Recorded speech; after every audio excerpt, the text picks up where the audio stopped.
60 लाख साल पहले एक वक्त था जब इस धरती पर इंसान का राज नहीं था। हम जंगल के राजा नहीं बल्कि जंगल के सबसे कमजोर शिकार थे। न हमारे पास शेर जैसे नोकीले दांत था, न भागने के लिए चीता जैसा रफ्तार। तो फिर ऐसा क्या हुआ कि एक कमजोर जानवर जो पेड़ों पर छुपके रहता था, कैसे आज वो चांद पर झंडा लहरा रहा है। शेर और हाथी आज पिंजरे में बंद है और हम इस पूरी दुनिया में राज कर रहे हैं। आखिर इंसान का बेबी पैदा होते ही चल क्यों नहीं सकता?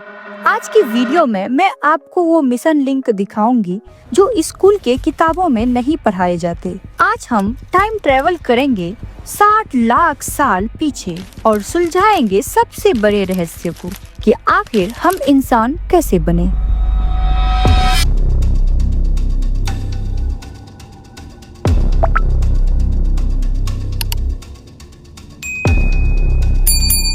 हमारी कहानी शुरू होती है अफ्रीका के घने जंगलों में। उस वक्त हम एक इंसान नहीं थे, एप्स थे। हमारे पूर्वज पेड़ों पर रहते थे, फल फूल खाते और मस्त लाइफ जी रहे थे। फिर अचानक जंगलों में एक फैसला हुआ। हमारे पूर्वज और चिंपांजी के पूर्वज एक ही थे, लेकिन फिर रास्ते अलग हो गए।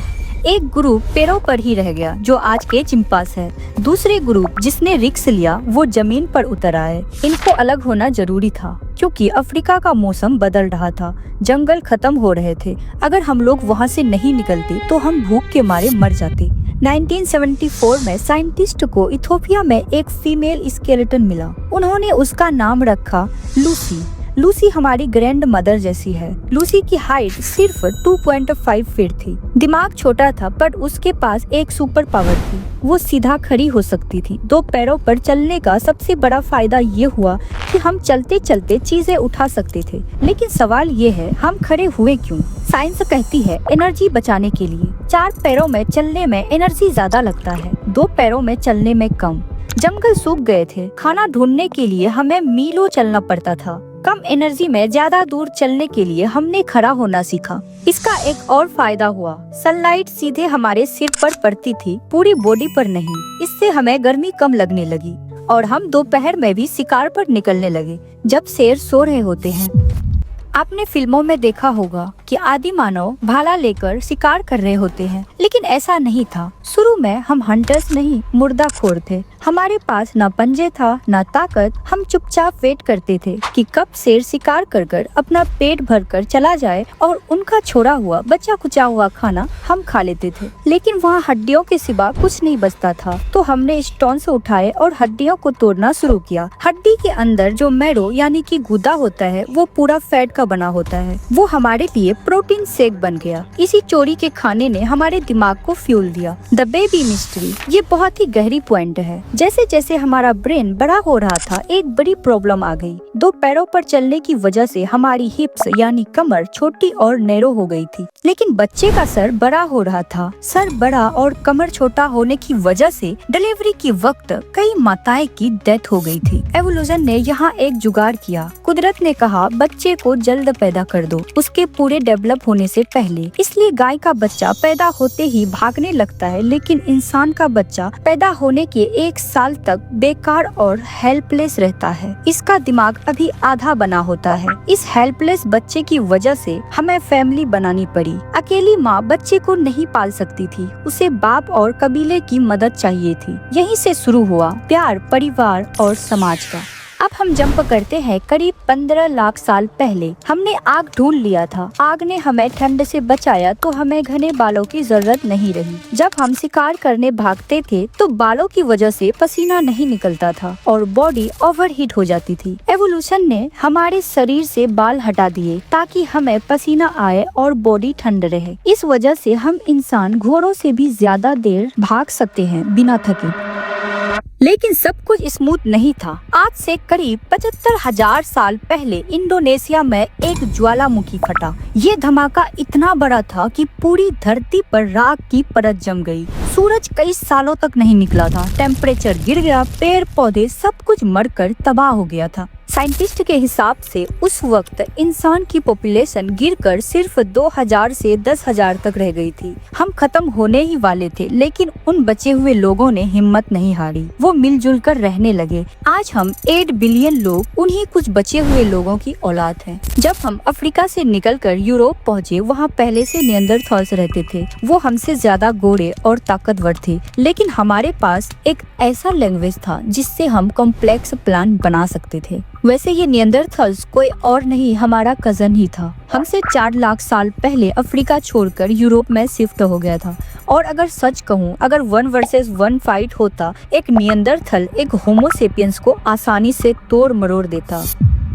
निएंडरथल्स का साइज हमसे थोड़ा छोटा था, लेकिन वो ताकत में हल्क जैसा था। उसके बोन्स लोहे जैसे मजबूत थे। क्या आपको पता है हम होमोसेपियन से एक ताकतवर निएंडरथल्स को कैसे हराया? इसका जवाब छुपा है उसके और हमारे लड़ने के तरीके में। निएंडरथल्स के पास जो हथियार भाले थे, उसका वेट काफी ज्यादा था। उन्हें शिकार करते टाइम जाकर जानवरों के गले में घोंपना पड़ता था। अक्सर वो लोग शिकार करते वक्त काफी जख्मी हो जाता था, लेकिन होमोसेपियंस स्मार्ट थे। हमने बनाया एक ऐसा टूल, एक ऐसा हथियार जिससे हम दूर से बिना पास गए तेज रफ्तार से भाले फेंक सकते थे। बोले तो हम स्नैपर थे और वो बॉक्सर। हम उन्हें दूर से ही मार गिराते थे उनके पास आने से पहले, यानी हमारी पहली जीत थी। और दूसरी ताकत थी गोसिप। निएंडरथल्स छोटे ग्रुप में रहते थे, ज्यादा से ज्यादा 10 से 15 लोग। उनकी लैंग्वेज लिमिटेड थी। शेर आया खाना लाओ, और हम लोग लगभग 150 लोगों के झुंड में रहते थे। हमारी लैंग्वेज में हम प्लान बना सकते थे, जैसे कि तुम 10 लोग पहाड़ के पीछे छुपो, हम 10 लोग सामने से हमला करेंगे। एक इंटरेस्टिंग बात पता है, ये सिर्फ मार काट की कहानी नहीं है, यहाँ एक लव स्टोरी भी है। साइंटिस्ट ने जब पुराना डीएनए को चेक किया तो पता चला कि होमोसेपियंस और निएंडरथल ने सिर्फ जंग नहीं लड़ी, उन्होंने बेबीज भी पैदा किए। अगर आप अफ्रीका से नहीं हैं, यानी आप यूरोप या इंडियन हैं, तो आपके डीएनए में आज भी 1 से 4% डीएनए निएंडरथल का है। इसका मतलब है आपके अंदर आज भी वो पूर्वज जिंदा है।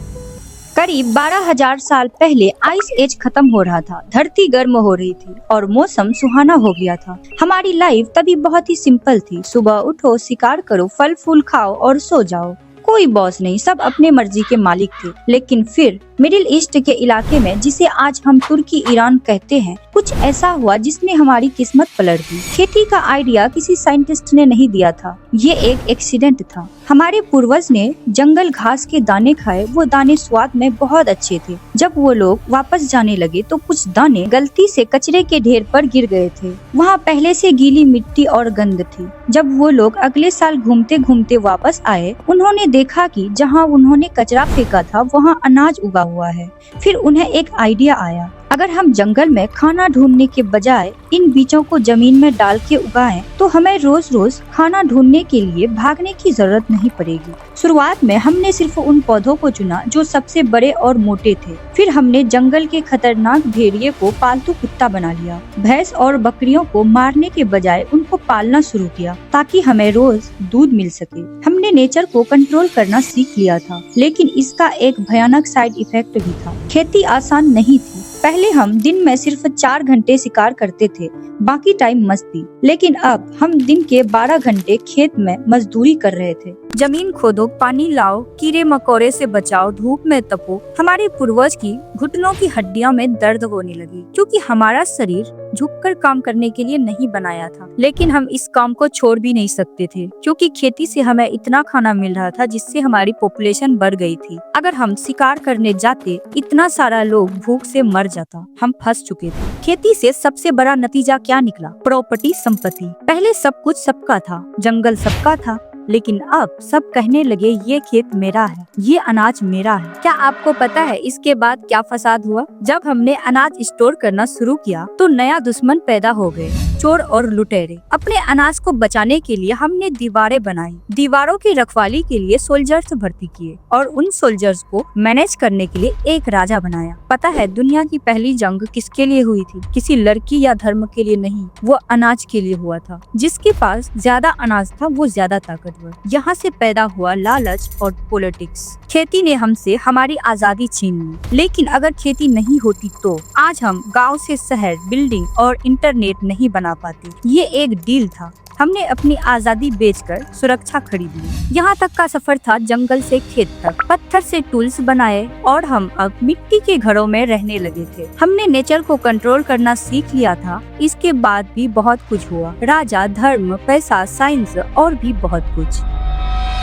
इस वीडियो को बनाने में बहुत मेहनत और रिसर्च लगी है। सो प्लीज लाइक दबाना मत भूलना and please hit the subscribe button, ताकि जब भी हम इतिहास के अगले पन्ने पलटें तो आप सबसे पहले वहाँ हो। मिलते हैं आपसे अगली वीडियो में एक नए थॉट के साथ। तब तक के लिए keep building your best self. Good bye.